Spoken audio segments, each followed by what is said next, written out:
This is Scott Kaplan and Crew Tonight. The very best from today's Scott Kaplan and Crew show on the mightier 1090 AM ESPN Radio. SoCal Sports Talk. Here's Scott Kaplan, Alex Padilla, and John Browner.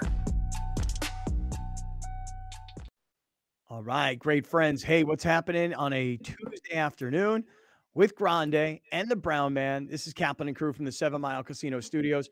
Just a few tickets remain for the Browner and Lawhead comedy show Thursday night at 7 Mile Casino. It's salads and pizzas from Sammy's Restaurant and Bar, which is Sammy's Wood-Fire Pizza. That includes tax and tip. And you get $25 of match play. So if we go out to the casino afterwards, you put down $25, they'll put down $25, you got $50. So it's all the food, tax, tip, everything, comedians, the whole deal.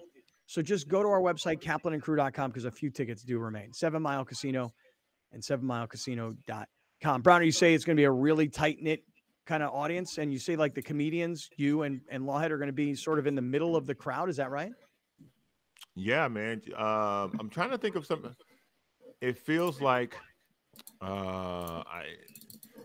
if you opened a large room for dinner and then you put a guy in the center and cleared out a 6-foot circumference and then let them basically look around the room and entertain them. That's what it is. All right, so it's Browner in the round. Yeah. I guess if that's what makes you, Browner in the round. You can be in the middle of the room, looking around. Yeah. Sometimes I might be looking at your ass. Sometimes I might be looking at your face. What? I mean, you're going to be bouncing around the room, right? I mean, have we ever done a 360 stage before, Browner? No, I haven't. Right. This is probably a bad idea for me as a very green in this particular arena, but every good learning experience. Yeah. Every challenge is worth a go. So yeah, man, I thought it would be beneficial for the audience and for the setup for everybody to be able to see the comedian unencumbered, see the entertainment unencumbered, a direct line at them regardless of where they are during the show. And so due to the configuration of the room, I thought this was the best possible setup. I'm going to put the guest list together because I have it on my phone. And Browner, I'm going to give you the guest list before this show on Thursday. Yeah. So that you know who's going to be there. By the end of today, if possible, because I have to give it to them. Oh, why? Why do they need it? Because they want to see kind of like a layout of time schedule, like 6 o'clock, 6:15, 6:30, 7 o'clock. Like they want to see it laid out, and also seating chart. Okay, because I want you to see the names, because you might look at some names and go, okay, this guy right here, he might try to say something during the show, and I need to be prepared that he's here. Listen. Whoever paid, come on in. You bought this ticket, you finna get this smoke. I would not advise anybody to do that. That is a bad idea for you, period. Like, if you came to be entertained, allow yourself to be entertained. Do not become part of the entertainment. Unless it sucks. If it sucks, then interrupt. And then I can turn my fire on you and then not get my 15 minutes out the way. All right, there you go. All right, hey, couple tickets remain. kaplanandcrew.com. You can use Venmo. And if you can't use Venmo, you can just email us show@kaplanandcrew.com. I've been telling you a lot, show@kaplanandcrew.com. I really want to make sure that it's an intimate crowd and that it's a completely full crowd because the more people, the better. But I also want it to be our people. You know what I mean? When I say our people, I mean people who listen, people who watch, people who are part of this whole deal. So last few tickets remain. All right. I said to you guys before the break, a little personal conflict here, and I'm just going to be honest about it. Okay. And if you don't like it, okay, you don't like it. All right. But here's the thing. Tatis is a guy who was suspended because of steroids, and that suspension hurt the Padres last year. Okay? That's reality. On the other hand, he's a young, swaggy superstar that this team needs, that is, frankly, very lovable. And so you got these two conflicts here. Lovable kid on one side. We know what he did last year and how it affected the team. Some people will say cheater. I don't know. Was he cheating? I guess by the letter of the law, if you take steroids and they ban steroids and you took it to help your performance, that is technically cheating. I guess so. Okay. It's different than the Houston Astros cheating scandal, but okay, cheater on one side, lovable swaggy kid on the other side. So when he comes to the plate last night or when he's introduced at the game, there's nobody out there going, I don't know. Gee, I don't know. Everybody's like, that's our guy. That is our guy. You know, when Ryan Braun got busted, it's not like the Milwaukee Brewers fans turned their back on the guy. You know, when Barry Bonds was busted or Mark McGwire and everybody knew, nobody turned their back. It's our guy. Alex, you're going to the game tonight. Any conflict at all? Any of this? No, I didn't even think about it until you asked. I'm not a I'm not a guy that gives standing ovations. You know, I'm not gonna be like, yeah, let's go. You know, I'm not like, that's just not me in general. I stand up for things that happen on the field, but I don't even think I thought about it. I'm sure I'll clap. I'm not gonna boo him. I'm not gonna stay silent. If that's what you're asking, is that what you're asking? No, I mean, just I feel like it's hypocritical to rip guys on other teams for the same offense and then just blindly welcome this guy back. But on the other hand, here's the issue. He's already great again. As a neutral observer, what you're saying is 100% correct. Mm-hmm. If you are a neutral observer, 100%. If the dude got caught with steroids, you boo Robinson Cano, you boo Nelson Cruz, you boo Fernando Tatis. But when he is your guy and he's playing his first game in 582 days in San Diego, you want to not add to the problem. You want to make him feel welcome, and you want to make him feel like he's back into the family. You know, like you don't want to shun him. You're not putting him out in the cold. You're welcoming him back because at the end of the day, he's here for 142 games this year, and you need him. And you really need him. He's here for the next 14 years. Correct. And you need him. So I think that what the Padres fans did yesterday was incredibly important, and you could see his general gratitude towards the fans, both in right field and in when he got introduced to the plate. Well, this is why. So this is my point. Like, I'm rooting for him to make an incredible comeback. I'm rooting for him to stick it to everybody that's going to call him a cheater this year. I'm rooting for him to be a great teammate, to be a contributor to a championship, to be a guy that is looked up to and admired and loved in the community, which he can gain all of that back. He can. And the best way for him to do it is to embrace what he is today. And I'll tell you guys right now, in terms of what he is today as a ball player, out in right field, last year I would have told you he's bored, he's not having fun, and he's going to pull a power play, not last year, the year before. He's going to pull a power play on the team. I'm not playing right field. I'm playing shortstop. I don't need shoulder surgery, et cetera, et cetera. He got his surgeries. He's moved to right field. By the way, he's already a really good right fielder, isn't he? Mm-hmm. I mean, the catches that this kid has already made this year, by the way, they're not spectacular diving catches because he's so damn fast that he's getting to these balls. So I'm rooting for his redemption. I just feel like I'm being a little hypocritical just about, this. But I hear what you're saying. Everybody's wearing brown and yellow and going, welcome home, kid. What do you say, Brown? What are you hypocritical about what? Like, you cheer for your guy.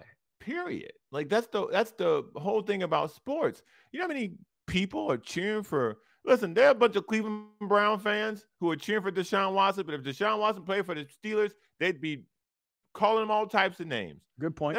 That's the nature, and that's the nature of being a fan and rooting for a team. You have to protect your guy, even if your guy did something that you didn't like. But if he was on the Dodgers, oh buddy, it'd be ugly if he came here. Mm-hmm. And just like when he goes there, it's going to be ugly. But he's probably going to hit a ball out of the stadium, and that's why we cheer him and they boo him. They're booing you because you're great. They're not booing you because you suck.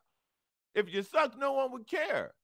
And so this idea that, you know, if you are a Padres fan or if you support the club, that you would publicly display distaste for his actions, you're going to find yourself getting stared at in the stands. But wait a second. But this is the same guy that last year, when he did get suspended, people crossed his name off the backs of their jerseys. People replaced his number on the back of their jerseys. So that happened.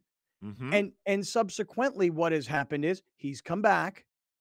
He's been really good already. And all those jerseys that had tape on them got some sticky substance around the Tatis name they walk into the stadium. Because you can't wash that out. Who's to say that just because the majority of the crowd did cheer him on and give him a standing ovation, who's to say that there wasn't Padre fans on there that are still mad at him? There could be. This is all I'm saying is this. It was the story of the night. And Alex, maybe you could show us some of the videos of Tatis coming out of the dugout, maybe his first at bat. Maybe we'll hear what Tatis had to say after the game. I mean, let's go through what he did last night on the field.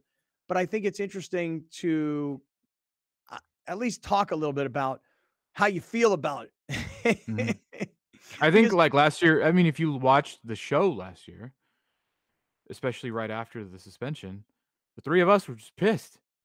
But who wasn't?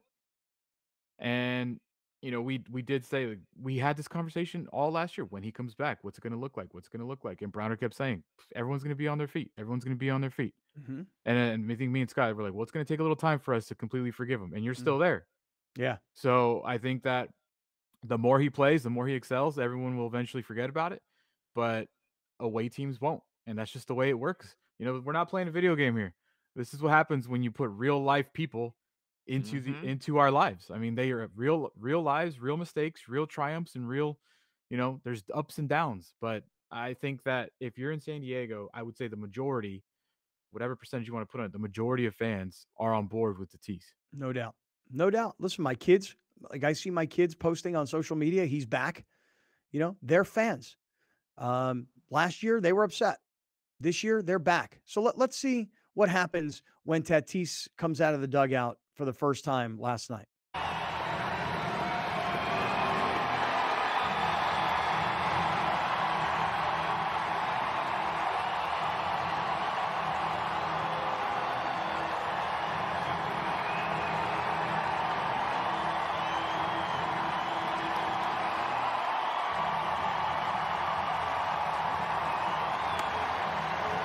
First of all, I mean, freaking wow, dude. And I mean, look, for people who are watching on YouTube, you're seeing it. People who are listening on radio, you're just hearing the background noise, the crowd noise. But he comes sprinting out of the dugout, goes down the right field line, is like showboating for the crowd from, you know, the corner of right field by the foul pole all the way up into like that whole party zone. And he's like, and the place is going crazy.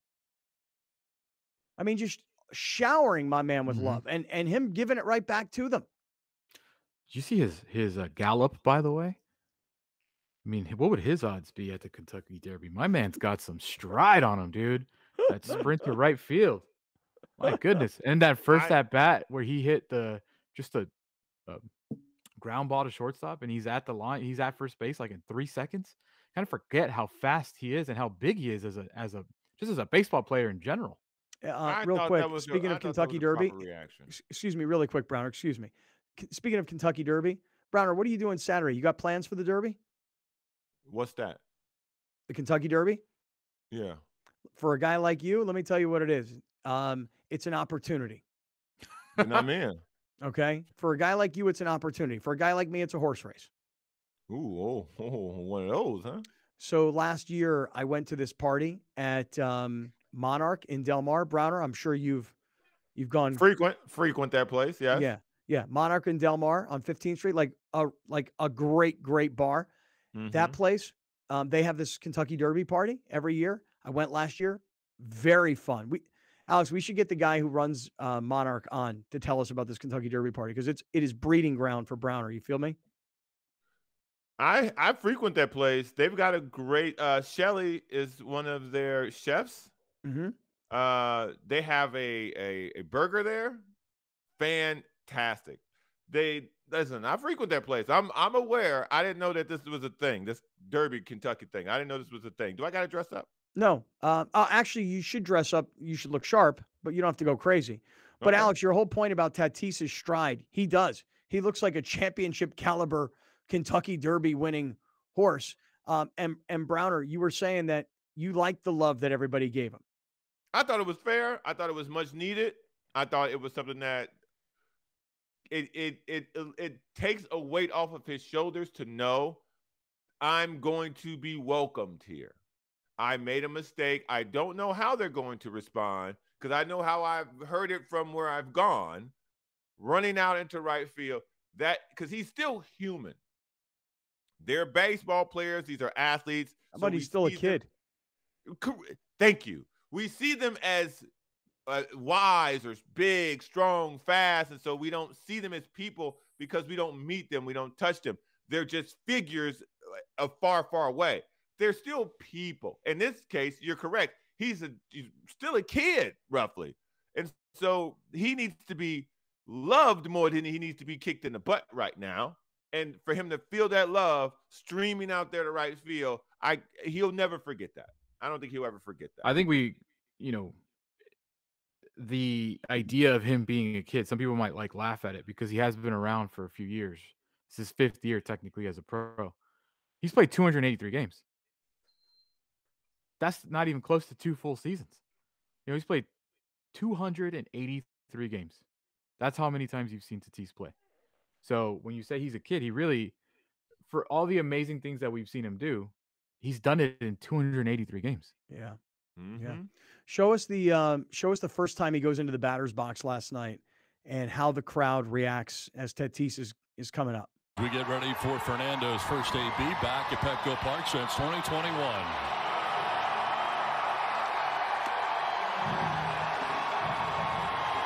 Here comes Fernando making his way playward. Welcome home to San Diego, Fernando Tatis Jr.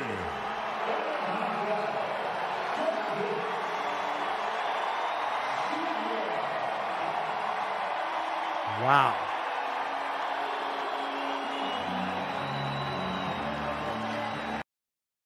No pitch clock violation. I mean, wow. Let that be a lesson, kids. Be good at something. I mean, the noise in Petco Park, I mean, just think about it. The people are on their feet screaming because the rock star has returned.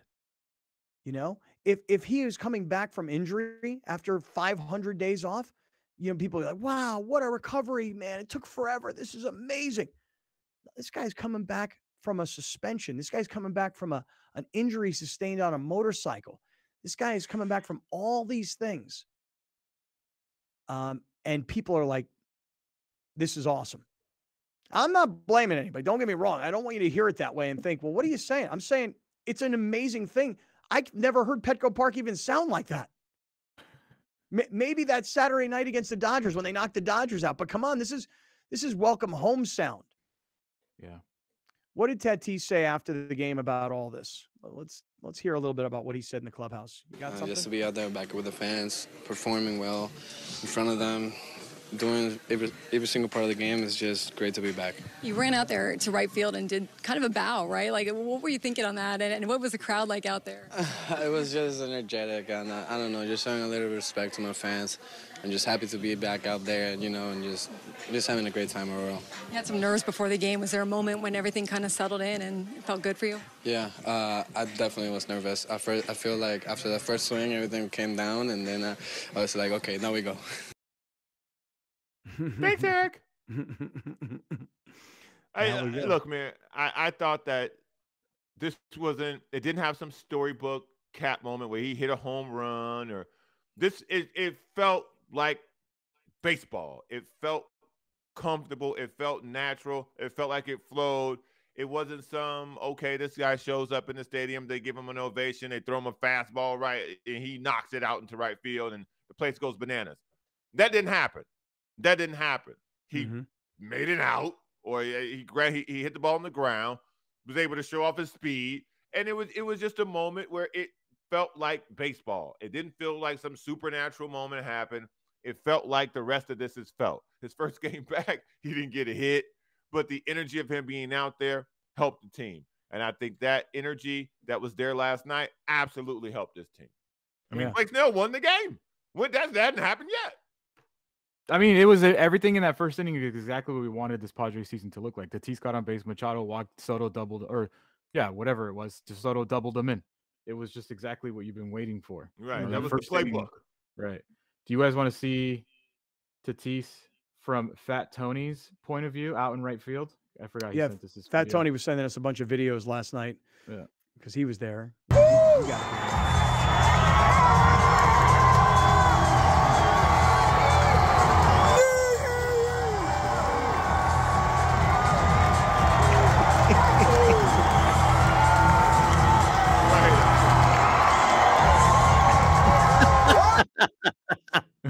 Fat Tony sends us a video. First of all, FT, can you turn your phone when shooting videos? Can you turn it to the other way? God. Man, and then not everybody does that anymore. The crowd is going nuts. Who was that yelling? Wait, hold on for 1 second.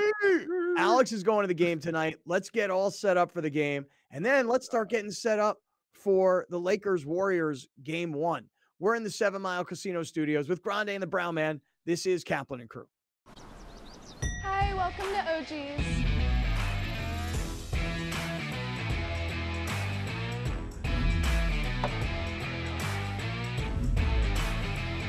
Touching down this football season at OG's has never looked better. You can now eat pizza, drink beer, and earn rewards at select OG's locations.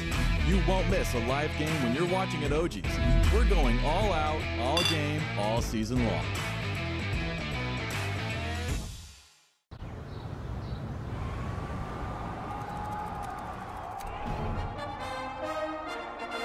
From New York City comes America's longest running and most popular rugby show. The biggest names in Major League Rugby, MLR highlights, and big match previews. Rugby Wrap-Up presents MLR Weekly, made in New York City. Kaplan and Crew Tonight is brought to you by OG Sports Brewhouse Pizza, where you can eat pizza, drink beer, and earn rewards.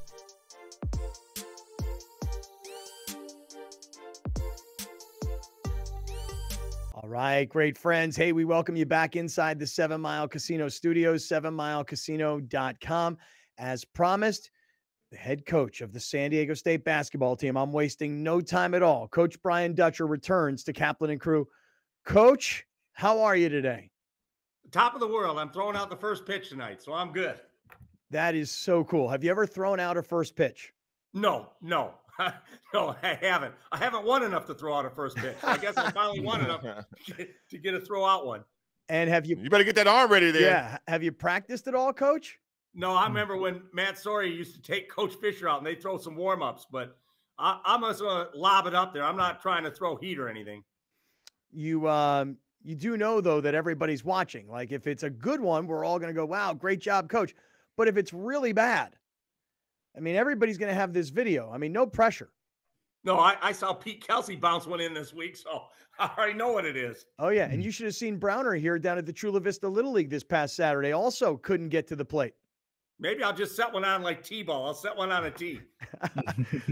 Coach, the obvious place to start is huge congratulations to you, your players, the program, San Diego State as an institution, all the players that came before this group that contributed to the growth of the program. Huge congratulations. How different is your life 10 days after the Final Four in the national championship game? You know, Scott, I'm so used to working that we got back on Tuesday. I was in the office Wednesday morning, and we're recruiting. We're trying to build next year's team. So as much as I enjoyed it, I'm not a guy that ever over-celebrates anything, even though it's something to be celebrated. I've got my eyes on next year and trying to put a team together that can be really good again. Have you had a chance to think at all about, like, standing there on the floor inside a giant football stadium, knowing that you were on the biggest stage in college basketball? And as an assistant, you may have been there before a long time ago, but have you had any chance to just sort of think about what happened? in those couple of days in Houston? I always say, like, I'm a guy that likes to almost sit back and watch everybody enjoy the experience, but I enjoyed it myself too. You know, I told my assistant coaches on that elevated floor, I said, I'll see you guys at halftime. Make some notes. So it's a different experience to be up there and coaching on that stage on the biggest platform, and truly a platform, and just taking the time to look out into the crowd and seeing all the great Aztec fan base there to enjoy it. First time experience for all of us, me as a head coach, San Diego State as a participant in the city of San Diego, and just watch everybody kind of celebrate that moment, but at the same time, trying to figure out how to win games. Yeah, it was an amazing run. It really was. Coach, I'd love to hear what you were thinking when Butler hit the shot that moved San Diego State from the Final Four to the championship game.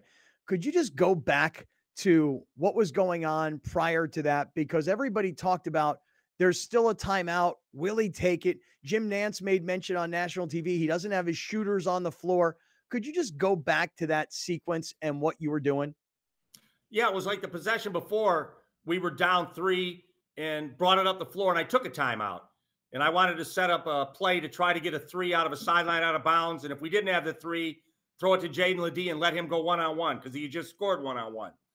And then we scored that basket. I took another timeout, and I looked at the time difference on the clock, and I felt even if they shot the ball, we'd have enough time to get down the length of the floor. And I told him at that time, we are not taking a timeout. And I said, we don't have shooters on the floor. I have 3 bigs on the floor.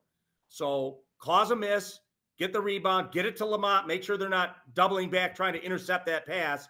And then you 3 bigs run to the rim, because if he misses, we'll have 3 bigs in to tip it in. And then Micah Parrish, you find space in case he needs a kick for a 3. And so I kind of had a thought in my mind what I wanted to do, but obviously players make the plays in March. Lamont made a magnificent play. They cut him off. He kind of crossed over, came back, and shot a beautiful pull-up jump shot to make me look good as a coach and us look good as a team. Coach, what made this team different from the other 2 teams that you got to the Sweet 16? Obviously, you played UConn. You played big teams in those tournaments as well. But what separated this team from advancing? Like when you beat Alabama, and I think a lot of people thought you could beat Alabama, but when you did it, and then you had this crazy game against FAU, what made this team different as opposed to the other ones you've had in the past? Yeah, this is the greatest team in Aztec history because of how far they went and what they did. I'm not sure it's the best team. So there's a difference. I mean, that Kawhi Leonard team with Malcolm Thomas, Billy White, DJ Gay, that was a team capable of winning a national championship. The X-Thames team with Poe Lee and J.J. O'Brien, Josh Davis, Skylar Spencer, that was a really good team too. But sometimes it's just the path lays out. You win games. And I'm just thinking back, like the other 5 seed was St. Mary's. They played UConn in the second round. What if we're that 5 seed and we play UConn in the second round and get beat? And we're talking about, hey, great, Dutcher got his first tournament win. But it just laid out for us where the path wasn't easy, but we took advantage of the path we had. Coach, you have had the governor of California tweet about you, the vice president tweet about you, and you've got you guys had the city on fire for the program. How has that changed anything that you're doing going forward, and has it opened the door for the recruiting process to become a little bit bigger and a little bit better? This is the talk we had back when we had Kawhi Leonard, Malcolm Thomas, Billy White. We won at such a level, they said, well, boy, you're really going to be able to go out and get some players now. We have players that just went to the national championship game. So we'll continue to recruit how we do. Recruit guys with chips on their shoulders that have a lot of potential, that are about the right things. And I like the way we've recruited over the years. So we'll continue to do what we do. Maybe it put us in front of a different kid or two. But for the most part, we've got good enough players in this program to win in any conference and at any level. Talking to Coach Brian Dutcher this afternoon. It's Kaplan and Crew, and Coach Dutcher is with us. We're still talking about this San Diego State run. And, Coach, I was telling the guys, we're not going to stop. You know, I want to keep talking to these kids. I want them to be known commodities in this town. We know their names, want to know their stories, want to know more about these guys. Because like you said, by virtue of what they accomplish, it's the greatest San Diego State basketball team ever. It doesn't necessarily mean it was the most talented or the best, but I want to keep going with these guys because they really did something special. And I just got to say that this Final Four run, it really entranced the whole city was into it. Like I've never seen anything like it before. And when Butler hit that shot, Coach, that is like one of the top 5 moments in the history of San Diego sports. Does everybody have a grasp on that quite yet? No, and they asked me at the time how big Butler's shot was. I said, if we win the whole thing, they'll remember it nationally forever, but it'll never be forgotten in San Diego. So that shot will live in San Diego for as long as San Diego State is playing basketball and the city embraces college basketball. So it was an incredible moment. Nationally, it'll be remembered, but not like it would have if we won the whole thing. Yeah, that's true. One of the best things is there's a picture of Lamont Butler and he's letting go of the ball. And for us, just being a little selfish, our man Alex here is standing in the background with his arms raised before the ball has even gone through the net. It was awesome. I knew it was going in, Coach. Never had a doubt in my mind. I don't know about you, but I was confident from the stands. Well, I'm thinking, is there time left on the clock? What do I have to do? I mean, I put both arms up, but then I was like, what if they put 0.2 of a second on the clock? So I'm still in coach mode. And the same thing can happen against UConn. To go to the Final Four, we really didn't get to celebrate. It's like they're going to put time on the clock. I'm convinced of it. So we have no timeouts. If it's their ball, here's what we're going to do to keep Kalkbrenner from throwing to the rim and getting a lob to tip in to beat us. If it's our ball, we want to throw deep. So all we have to do is touch it. And then the refs come over and say, no more time. So it's like a anticlimactic celebration to go to the Final Four. And same thing with Florida Atlantic. It's like, I'm convinced they're going to put time on the clock. They always do. And so when that moment happened, Dusty May was trying to shake my hand before the refs ruled it good. I said, Dusty, I'm not that guy. I want to make sure they count it before, we shake hands and we start celebrating. Coach, I thought the most impactful thing throughout the tournament was I saw your team's true identity come to the surface. The amount of defense, the 40 minutes of defense from end to end that your team was able to play throughout each game, you could see it was frustrating these other teams you guys were playing because they were used to guys playing like that maybe a couple minutes a game, maybe a half. But when you guys were pressuring guys like that and defending like that the entire time, I think you guys wore a lot of people down. Were you able to get the guys to see that through film study and did they pick up on it, or was this just something that all year you guys were doing? It's just our culture. Like when we do a shooting drill early in the year, like we want to make 120 in 2 minutes or whatever that is. And if we don't make it, a lot of coaches say, okay, on the line, down and back. And I'll say, okay, on the line, we're going to do some defensive slides. We're going to do shuffles. We're going to do this and that. Because I tell them there's games where, as open as we are, the ball's not going to go in. How are we going to win those games? When we're wide open, it's a great shot. It doesn't go in. Those are the games we're going to win with our defense. So it's just a mindset. It's a culture that we're going to be defense first. And as open as we are, sometimes the ball does not go in. And we're one of a handful of teams that are going to win games when the ball doesn't go in. See, going into this tournament, Coach, and you know this well, but the country learned about it.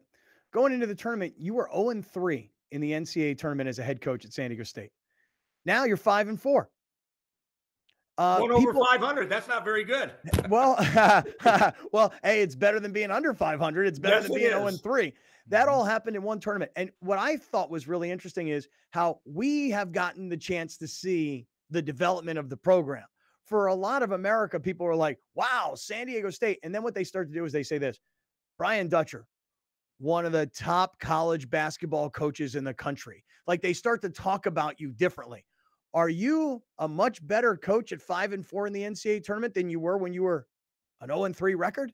Well, hopefully I'll get paid like a better coach. But coach I've always been. Yeah. Richard, our sports information director, I asked Richard because I didn't know. I said, how many NCAA tournament games have I been on the bench? Not head coach, been on the bench. I think it was like 56 NCAA tournament games. So I just say now I'm 63. I know a lot more at 63 than I knew at 53, than I knew at 43, than I knew at 33. Even though at that time I thought I knew everything. So if you can survive in this business, those experiences pay off. And so I chose my path wisely. I knew I wanted to retire as a coach. Sometimes you think you're going to be the coach that takes a lesser school and resurrects it. And in 3 years, you're out of work and you can't find a job. So I thank Coach Fisher for keeping me along for that ride for so long. And, I was patient until I got the job I wanted, which was this one. Yeah. I want to ask a very open-ended question to you, Coach, and it maybe has to do with pay, maybe has to do with assistants, maybe has to do with conference. What is the future of this program now? You know, obviously the rumors of Pac-12, Big 12 realignment, assistant coaches could get poached when you make a national championship run. We all know which players are coming and which players are leaving. What is the future of this program? You know, we've been in the Mountain West my whole time here, and I always say we're a high major program in a non-Power 5 conference. I'm trying to paint us like Gonzaga. Gonzaga's in the WCC, but they're looked at as a high major program.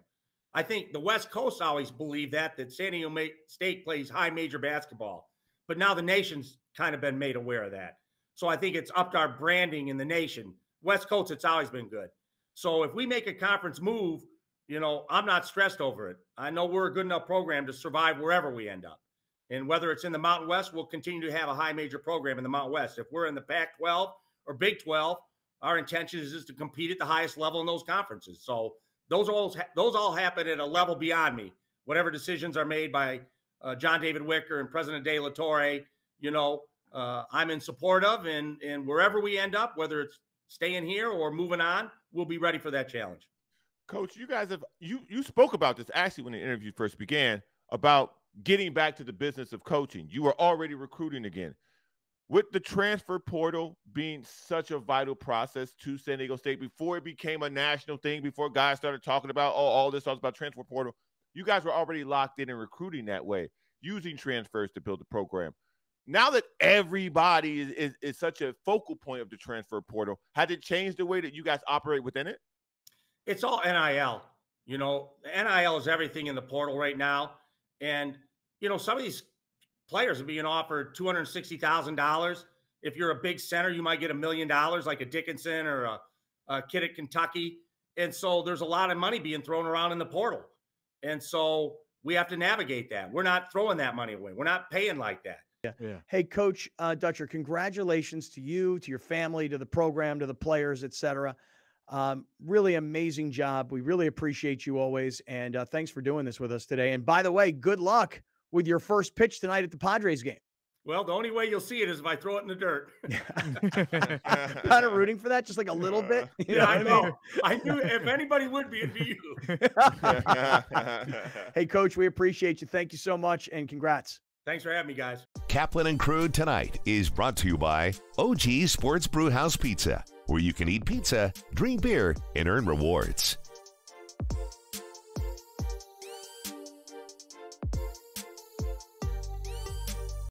Dominating the SoCal radio airwaves for over 20 years. Join Scott Kaplan, Alex Padilla, and John Browner for Kaplan and Crew every Monday through Friday, 3 to 6 p.m. only on the Mightier 1090 ESPN Radio, SoCal Sports Talk, and the Mightier1090.com. Hi, welcome to OG's.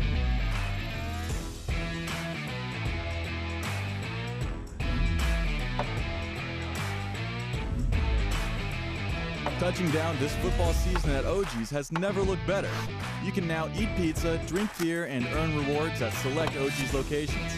You won't miss a live game when you're watching at OG's. We're going all out, all game, all season long.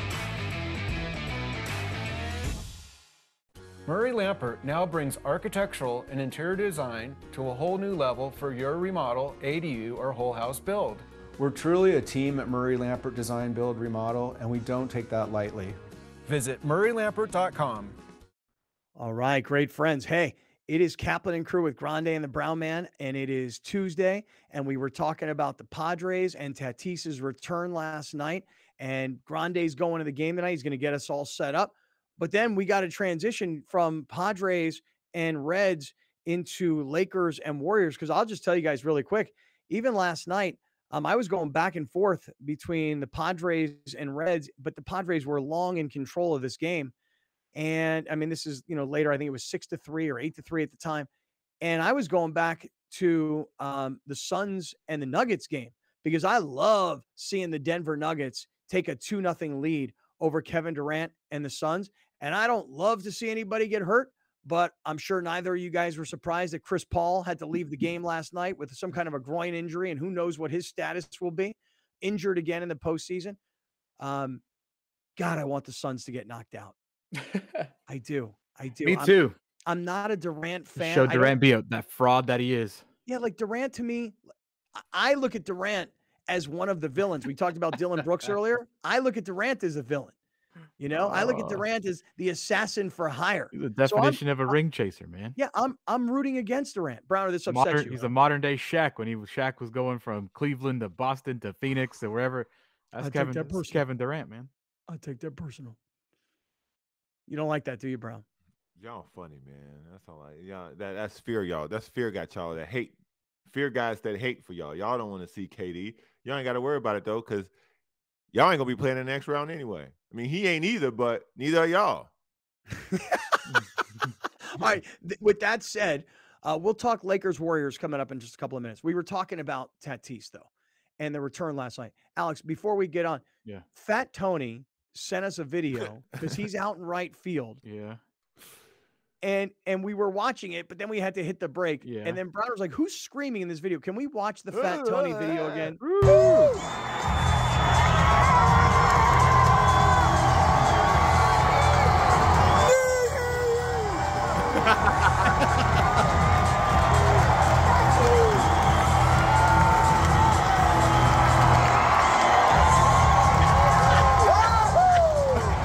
Woohoo! Like they're riding a roller coaster. What is going on in right field, man? Dude, what kind of noise is that? If you were in right field last night when Tatis came out for his, first, moment in Petco Park as a starter in right field in 500 plus games, and you were out there going nuts last night, you probably just made it onto our YouTube channel and onto our TV show on Channel 4 San Diego. So if you're cruising around right now listening on radio, make sure you come check out the TV show tonight between 7 and 8 p.m. on Channel 4.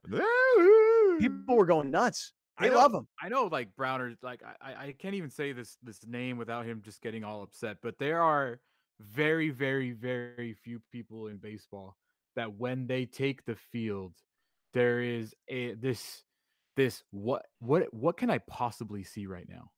Like there's this feeling of this dude can do anything when he's in the box or he's in the field. It's Ohtani and Tatis to me. Those two guys, when they hit that batter's box, you're like, I don't know what's going to happen right now. Tatis in multiple ways with the speed, he does different things than Ohtani, but I just think those two guys, there's no more exciting at bat than those two guys in all of baseball. Hey, let me ask you something.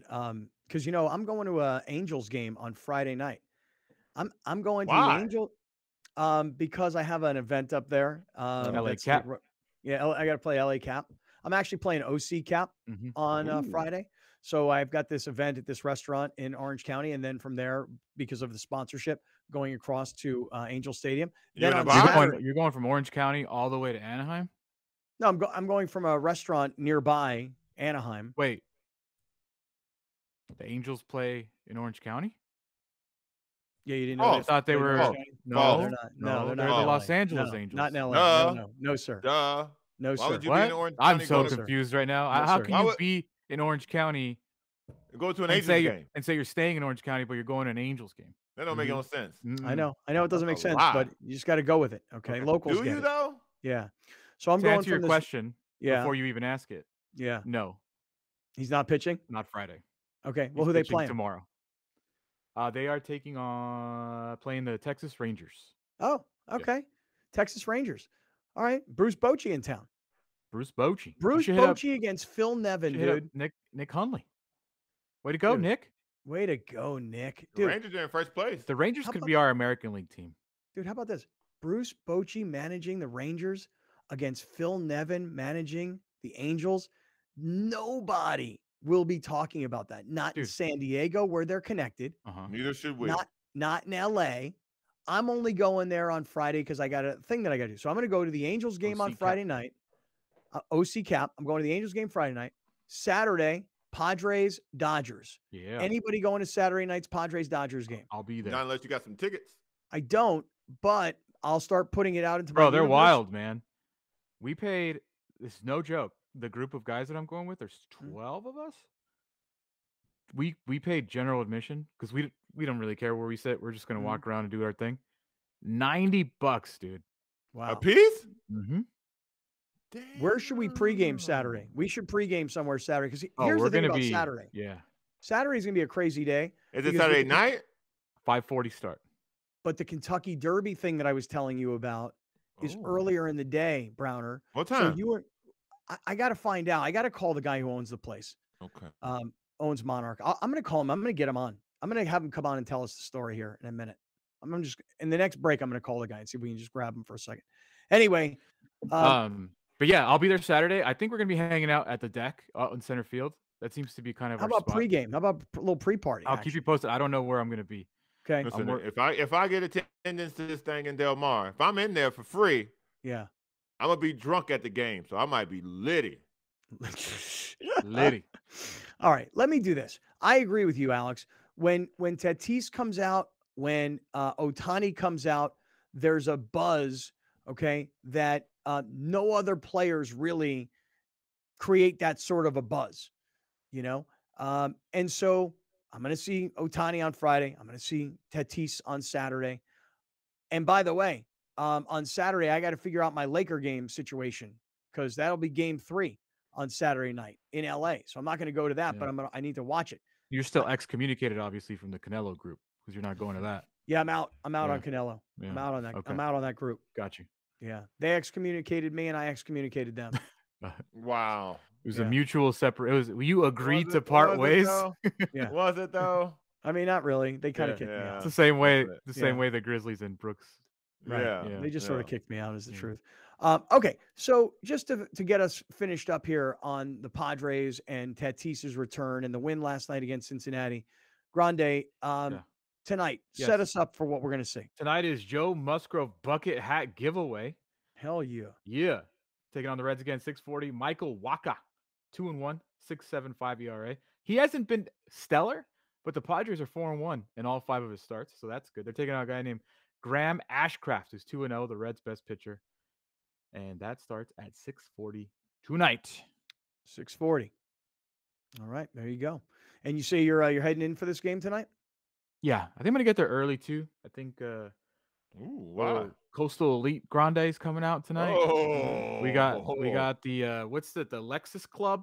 Yeah, I think that's where I'm not in the LA Cap seats, but like the one with the little restaurant up there. I'll be in there probably. Okay, early. Got some Who you dinner with tonight? Who you out with? Mar. Uh-huh. She's a big Musgrove fan because she met him at Wonderfront the same day Right. you met him at Wonderfront. Ever since then, she's all in on Musgrove. So every time we go east, we stop at the coffee shop. She wants the bucket hat, so we're all in. Nice. Yeah. Okay. All right. First game this year, or you've already been to a game this For year? me?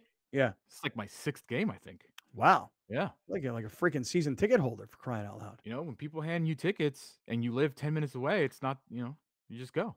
Yeah, I'm with you. All right. Well, listen, it's only Tuesday. We're already making plans like a Friday night Angels game, Saturday night Padres Dodgers game. Hey, and, real quick. Shout out to the Padre fans, dude. Like, I know we gave them all the credit for taking over Mexico, but last night, it just looked like so much fun. I had FOMO. Like, they gave Hassan Kim a curtain call yesterday. Oh, dude. On a Monday night, May 1st, we're handing out curtain calls because it's so, like Browner said, it's so litty in there. Like, it is. It looks like every Padre game I've been to this year, except one, which that Braves Monday night game, has been a blast. And that crowd just looked amazing. Well, look what it looks like on SportsCenter. If you are in Philadelphia or Atlanta or Miami, or you're on the East Coast somewhere and you see a highlight of the Padres versus the Reds, you're probably not even all that interested in it. But when you see it on TV, you're like, is it sold out in San Diego on Monday night against the Reds? Yeah. And you're like, yeah, because now, and this is true. I mean, I'm so glad you mentioned this. All the credit to the Padres fan base.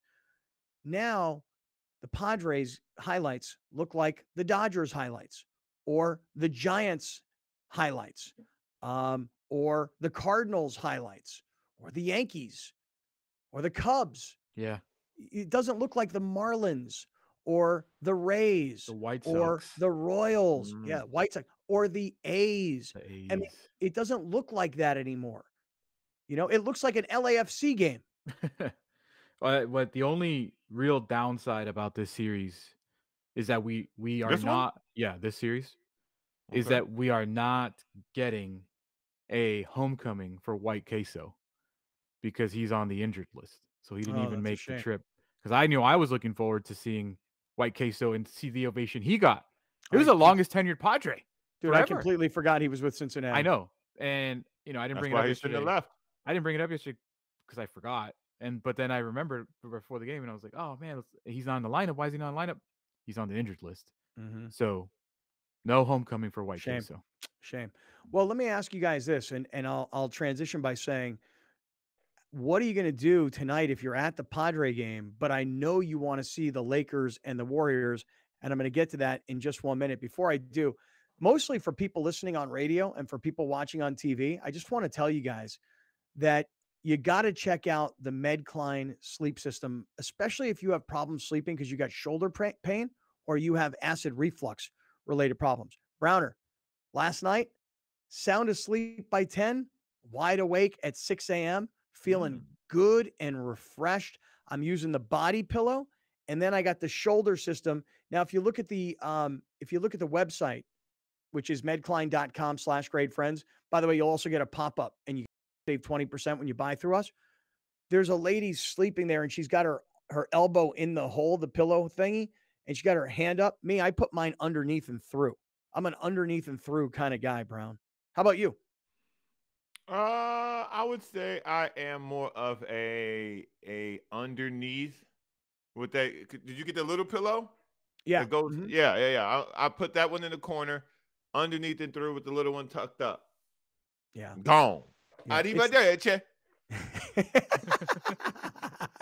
yeah, it's not like some pillow. It's like a whole system. And it's not like some scuba system, like where you're wearing some mask and you got to breathe through a machine. That's just, it's a pillow system, but you got to check it out for yourself. I'm just better because of it. I'm better because of it. Oh, how about that? Yeah, you are happier and smilier and shinier now that you've been sleeping with a Medcline system. I'm in less pain. It's nice. It's nice. Who knew? Medcline.com/greatfriends. You'll save 20%. And Rick Slider, who's the CEO, it's a San Diego-based company, who was on the other day. All this guy wants to do is talk Padres. We're like, Rick, let's talk about the system. He's like, no. Let's talk about the batting order. Let's talk about the relief pitching. He's like, let's bebop this thing. Yeah, he likes to get nerdy. Yeah, he does. All right, he busted out BAPIP. He did. I was like, what? Yeah, batting average is balls in play. For those that don't know what BAPIP. I didn't. Yeah, of course you would say that. Yeah. Lakers Warriors tonight. Tip off 7 p.m. San Francisco Chase Center. Warriors favorites by 4.5. How do the Lakers in game 1 go there and win?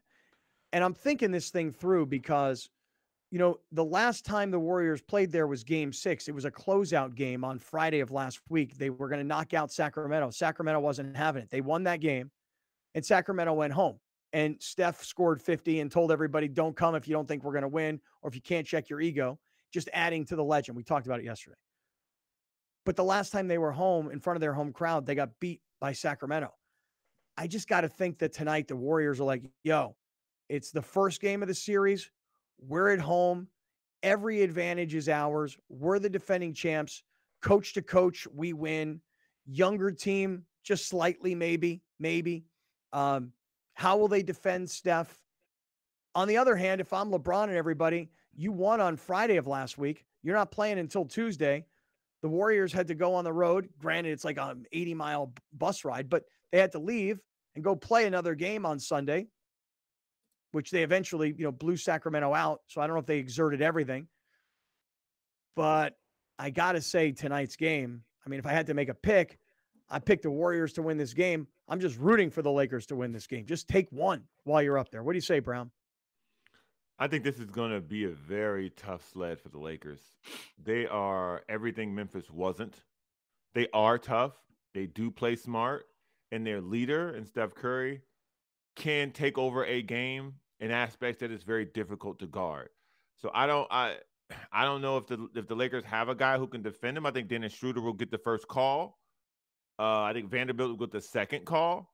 But Andrew Wiggins can give you a good game. Klay Thompson, whose father was a Laker, who, in all honesty, feels like he should have been a Laker, he's going to be a little more zeroed in during this. I think Draymond Green's friendship with LeBron kind of takes away from the energy, the negative energy that he used to have for LeBron. But I think the Warriors have a longer bench. I think they have a better coach. I think their offense is more capable of scoring.